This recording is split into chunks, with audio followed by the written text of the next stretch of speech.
বাংলাদেশের মধ্যে হবিগঞ্জ একটা জেলা হবে আল্লাহ জানতেন। হবিগঞ্জ জেলার মধ্যে বাহুবল একটা উপজেলা হবে আল্লাহ জানতেন। বাহুবল উপজেলার মধ্যে দৌলতপুর একটা গ্রাম হবে আল্লাহ জানতেন। এই গ্রামে কয়েকজন কৃষক বসবাস করবে আল্লাহ জানতেন। কোন কৃষকে কোন বৎসর কোন ক্ষেতে কোন ফসল ফলাইব আর কোন ফসল কি পরিমাণ ফলব আল্লাহর জানা ছিল না। জানা ছিল, লিখে রাখছেন। এই লেখাটার নাম ওই তকদির। আল্লাহ যে অগ্রিম জানতেন, আল্লাহর জানাটা লিখে রাখছেন, লেখাটার নাম ওই তকদির। এখন যদি তকদির মানি না, আমি বলি যে না, লেখা মতো জগৎ চলে না, জগৎ অন্যভাবে চলে, এর অর্থ দাঁড়ায় আল্লাহ জানতেন না, আল্লাহর লেখা ভুল ছিল। ইমান শেষ, ইমান। এই কারণে যে তকদির মানে না তার ইমান নাই। যে তকদির মানে না এ বুঝাইতে চায় আল্লাহ জানতো না, এই কারণে ভুল লিখে রাখছে। আল্লাহ লেখছিল একরকম, ঘটছে আর একরকম। এটা ইমানি আকিদা না, এটা কুফুরি আকিদা। এই জন্য তকদির হইল ইমানের 5 নম্বর বিষয়। তকদির বিশ্বাস করা ইমানের 5 নম্বর বিষয়। 2026 সালে একটা মানুষ ডায়রিয়ায় আক্রান্ত হবে। 2-3 দিন পর্যন্ত ঔষধে কাজ করবে, জীবিত থাকবে। 4th দিনে ঔষধে কাজ করবে না, ডায়রিয়ায় আক্রান্ত লোকটা মরে যাবে। আল্লাহর অজানা ছিল। এই জানা কথাটা যে লিখে রাখছেন, লেখাটার নাম ওই। এবার বলেন তকদির কি মিস হইতে পারে? তকদির মিস হওয়ার মানে হইল আল্লাহর জানা ছিল না, আল্লাহর লেখা ভুল ছিল, হইতেই পারে না। সুতরাং আল্লাহ সব কিছু জানা ছিল, শুধু যে লিখে রাখছেন, এই লেখাটার নাম ওই তকদির। লেখাটার নাম ওই তকদির। এবার বলেন তো তকদির একটা অবাস্তব বিষয় না বাস্তব? এই বাস্তব বিশ্বাস না করলে ঈমান থাকবে না। এটা হলো ঈমানের 5 নম্বর কথা। জিবরিল ফেরেশতা জিজ্ঞাসা করলেন ঈমান কাকে বলে? রাসূল বলেন 6 কথা বিশ্বাস করার নাম ঈমান। 1 নম্বরে আল্লাহ বিশ্বাস করি, 2 নম্বরে ফেরেশতা বিশ্বাস করি, 3 নম্বরে কুরআন বিশ্বাস করি, 4 নম্বরে নবী রাসূল বিশ্বাস করি, 5 নম্বরে বিশ্বাস করি তকদির। 5 নম্বরে বিশ্বাস করি তকদির। 6 নম্বরে বিশ্বাস করি আখিরাতের চিরস্থায়ী জীবন। আখিরাতে আর একটা জীবন আছে, এটা দুনিয়ার জীবনের মতো না। আখিরাতের জীবনে আর দুনিয়ার জীবনে অনেক বেশ কম আছে। আমি 2-3 ঘন্টায় বলে শেষ করতে পারবো না, খুব সংক্ষেপে 1-2টা বলি। আল্লাহ বলেন বাল তুসিরুনাল হায়াতাদ দুনিয়া ওয়াল আখিরাতু খায়রুম ওয়া আবকা ইন্না হাযা লাফিস সুহুফিল উলা সুহুফি ইব্রাহিম ওয়া মূসা। তোমরা যারা দুনিয়ার লোভে পড়ে আখিরাত ভুলে যাও, আসেনি বাংলাদেশে এমন মুসলমান? দুনিয়ার লোভে পড়ে আখিরাত ভুলে যাও, এদেরকে আল্লাহ বলেন ইয়াদ রেখো দুনিয়াতে আর আখিরাতে কিছু পার্থক্য আছে। আমি দুনিয়ার জন্য আখিরাত ভুলে গেলাম না দুনিয়ার ভিতরেই আখিরাত স্মরণ রাখলাম, এটা পরীক্ষা করার একটা যন্ত্র আছে। যে কোনো সময় দুনিয়াটাকে হারাম উপায়ে উপভোগ করার সুযোগ যদি আপনি পান, আপনি যদি চুরি করার সুযোগ পান, আপনি যদি ডাকাতি করার সুযোগ পান, আপনি যদি হাইজ্যাক করার সুযোগ পান, ছিনতাই করার সুযোগ পান, আপনি যদি জবরদখলের সুযোগ পান, আপনি যদি সুদ খাওয়ার, ঘুষ খাওয়ার, মদ খাওয়ার, গাঞ্জা খাওয়ার সুযোগ পান, আর সুযোগটা পাইলে যদি আনন্দের সাথে গ্রহণ করেন, প্রমাণ হয়ে গেল আপনি দুনিয়ার লোভে আখিরাত ভুলে গেলেন। কিসের লোভে কি ভুলে গেল? এবার বলেন আপনারা যে সমাজে বাস করেন, এই সমাজের কোন মুসলমান দুনিয়ার লোভে আখিরাত ভুলেনি?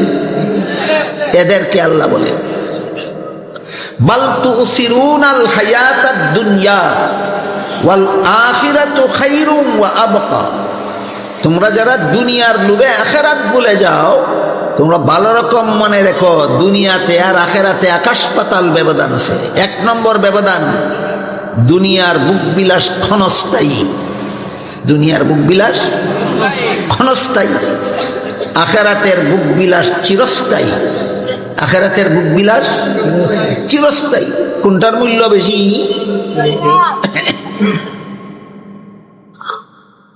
2 নম্বর বেশ কম হইল। দুনিয়ার ক্ষণস্থায়ী বুকবিলাস অতি তুচ্ছ, দুনিয়ার ক্ষণস্থায়ী বুকবিলাস তুচ্ছ, আখেরাতের চিরস্থায়ী বুকবিলাস অনেক উন্নত মানের, অনেক উন্নত মানের। ক্ষণস্থায়ী তুচ্ছ বুকবিলাসের লোভে পড়ে যারা উন্নত মানের চিরস্থায়ী বুকবিলাস আখেরাতের জীবন ভুলে যায়, আল্লাহর রাসূল বলেন এদের মতো বোকা জগতে আর কেউ নাই। রাসূলের হাদিসটা হলো আল কাজ্জিসু মান দানা নাফসাহু ওয়া আমিলা লিমা বাদাল মাউত। ওই সমস্ত মানুষ বুদ্ধিমান যারা মনের পূজায় দুনিয়া হারাম উপায়ে দুনিয়া উপভোগে লাগে না, বরং আখেরাতের চিরস্থায়ী সুখ শান্তি আর বুক বিলাসের সম্বল জোগাড় করে দুনিয়াতে। আল্লাহ রাসূল বলেন এরা ছাড়া দুনিয়াতে কোনো বুদ্ধিমান নাই, এরা ছাড়া দুনিয়াতে কোনো বুদ্ধিমান নেই। বুঝে থাকতে বলেন আখেরাত ভুলে গেলে বুদ্ধিমান হয় না আখেরাত স্মরণ থাকলে বুদ্ধিমান হয়? আখেরাত স্মরণ থাকলে বুদ্ধিমান হয়। এই আখেরাতের চিরস্থায়ী জীবন, এই চিরস্থায়ী জীবনটাকে যারা ভুলে যায়, এরা দুনিয়ার ক্ষণস্থায়ী জীবনটাকে আখেরাতের চিরস্থায়ী জীবনের উপর প্রাধান্য দেয়, আর মনে করে যে মরলেই তো বুক বিলাসের সুযোগ শেষ, কাজেই মরণের আগে আগে যা পারি দুনিয়াটা লুটটা লই, মরবার আগে আগে দুনিয়াটা যা পারি লুটটা লই। এমন মুসলমান কি সমাজে পাওয়া যাবে?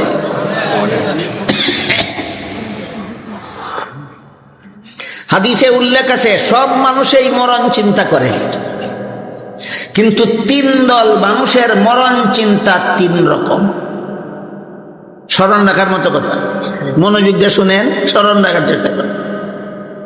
সব মানুষই মরণ চিন্তা করে, কিন্তু 3 দল মানুষের মরণ চিন্তা 3 রকম। এক দল হইল বেদিন কাফির, এদের মরণ চিন্তা হইল মরে গেলে গে তো আর দুনিয়াটা লুটটা খাইতে পারবো না, কাজে মরবার আগে আগে যা পারি লুটটা খাইয়া লুট। এইরকম মরণ চিন্তা কার? কাফিরের। সাধারণ মুমিন মুসলমানের মরণ চিন্তা হইল মরলে পরে তো আর তো গুনাহ থেকে তওবা করতে পারবো না, মরণের আগে আগে তওবাটা কইরা লই। মরলে পরে তো আর নামাজ রোজা ইবাদত বন্দেগী করতে পারবো না, মরণের আগে ইবাদতটা কইরা লই। মরলে পরে তো আর আকীদা সংশোধন করতে পারবো না, মরণের আগে আগে আকীদাটা সংশোধন কইরা লই। সাধারণ মুমিনের মরণ চিন্তা। 3 নম্বরটা পরে বলি। 2 দলের মরণ চিন্তা যে আল্লাহর রাসূল বললেন, বুঝে থাকতে বলেন তো বর্তমান দুনিয়ার বেশিরভাগ মুসলমানের মরণ চিন্তা মুসলমানের মতো আছে না কাফিরের মরণ চিন্তার মতো হয়ে গেছে? কথাটা কি বুঝেন আপনারা? এটা কি বুঝেন? বর্তমান দুনিয়ার বেশিরভাগ মুসলমানের মরণ চিন্তা মুসলমানের মতো রইছে না, বেদিন কাফিরের মতো হয়ে গেছে। মরলে তো আর নামাজ পড়া যাবে না, মরণের আগে নামাজ পড়া লই, এই চিন্তা না তার। মরলে তো আর দুনিয়াটা লুটতে খাওয়া যাইত না, মরবার আগে দুনিয়াটা লুটতে খাইয়া লই, এই চিন্তায় বিভোর মুসলমান। তাহলে বর্তমান জগতের বেশিরভাগ মুসলমান মুসলমানের মতো মরণ চিন্তা করে না বেদিন কাফিরের মতো? বেদিন কাফিরের মতো। 3 নম্বর মানুষের মরণ চিন্তা হইল মরণের আগে আল্লাহর সাক্ষাৎ পাওয়া যাবে না, আল্লাহর সাক্ষাৎ পাইতে হবে মরণের পরে। এই জন্য এরা সারা জীবন ভর মরণের অপেক্ষায় থাকে, কোন দিন মরণ হইতোতে আল্লাহর সাথে আমার সাক্ষাৎ হইতো, কোন দিন মরণ হইতোতে আল্লাহর সাথে আমার সাক্ষাৎ হইতো। এটা হইল ওলিয়া উলিয়াদের মরণ চিন্তা। বুঝে থাকতে বলেন সব মানুষের মরণ চিন্তা একরকম না 3 দল মানুষের মরণ চিন্তা 3 রকম? 3 দল মানুষের মরণ চিন্তা 3 রকম। এর মধ্যে যে সমস্ত মুসলমান বেদিন কাফিরের মতো মরণ চিন্তা করে, মরলে তো আর লুচ্চা খাওয়ান যেত না, হালাল হারাম খুঁজ করলে হবে না, আগে মরবার আগে আগে লুচ্চা খাইয়া লই। এইরকম মরণ চিন্তা যারা করে এরা মনে করে মরলেই জীবন শেষ। এরা কি মনে করে? মরলেই জীবন শেষ। অথচ আল্লাহর কোন ওলি বলেন মৌতে কু সমঝা হে গাফিল ইখতিতামে জিন্দেগি, মৌতে কু সমঝা হে গাফিল ইখতিতামে জিন্দেগি, দর হকীকত মৌত হাই সুবহে হায়াতে জিন্দেগি। এর অর্থ হইল মূর্খরা মনে করে মরলেই জীবন শেষ, বুদ্ধিমানেরা জানে মরণের পরেই আসল জীবন শুরু। মূর্খরা কি মনে করে মরলেই জীবন শেষ, আর বুদ্ধিমানেরা জানে মরলেই চিরস্থায়ী জীবন শুরু হবে। এইটা হইল ইমানের 6 নম্বর কথা। কথা না বুঝলে গেছেন? জিবরিল ফিরিস্তা জিজ্ঞাসা করলেন ইমান কাকে বলে? রাসূল বলেন 6 কথা বিশ্বাস করার নাম ইমান। 1 নম্বর আল্লাহ বিশ্বাস, 2 নম্বর ফিরিস্তা বিশ্বাস, 3 নম্বর কোরআন বিশ্বাস, 4 নম্বর নবী রাসূল বিশ্বাস, 5 নম্বর তাকদীর, 6 নম্বর আখিরাতের চিরস্থায়ী জীবন। 6 নম্বর কি? আখিরাতের চিরস্থায়ী জীবন।